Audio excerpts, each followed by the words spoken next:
Company Law, Chapter 1, Introduction to Company Law, Lesson-wise Summary.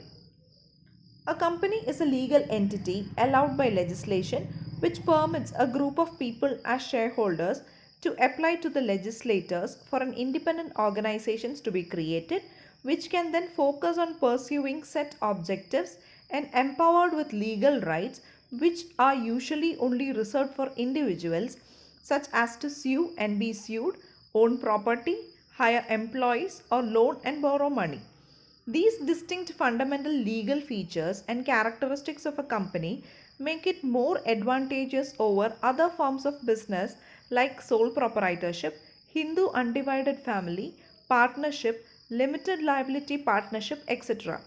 The lesson gives an insight of the distinct features of the company and advantages otherwise.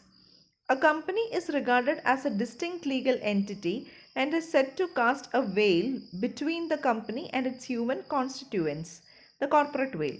This veil can be pierced for the purposes of imposing some form of liability on a company's shareholders and or directors. There are many court cases and exceptions to this which have been discussed in detail in this lesson. To understand a piece of legislation, it is important to understand what was the need of this legislation, what practices were being followed, what were the expectations of the stakeholders, what led to the creation of legislation. Company legislation in India owes its origin to the English Company Law. The Companies Acts passed from time to time in India have been following the English Companies Act with certain modifications. Even the Companies Act 1956 was based on the UK Companies Act 1948. The first legislative enactments for registration of the joint stock companies in India was passed in the year 1850, which was based on the English Companies Act 1844. This act recognized companies as distinct legal entities but did not introduce the concept of limited liability. The concept of limited liability in India was recognized for the first time by the Companies Act 1857, closely following the English Companies Act 1856 in this regard.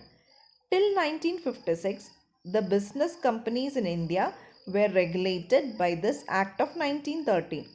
Based on Baba Committee report, Companies Act 1956 was introduced. As the business evolved, need was felt to introduce the company law in a fresh manner, considering the changes in the system and procedures worldwide. Companies Act 2013 was passed after decade long deliberations with stakeholders. This lesson gives an overview of the developments of companies law and discusses the features of a company form of business.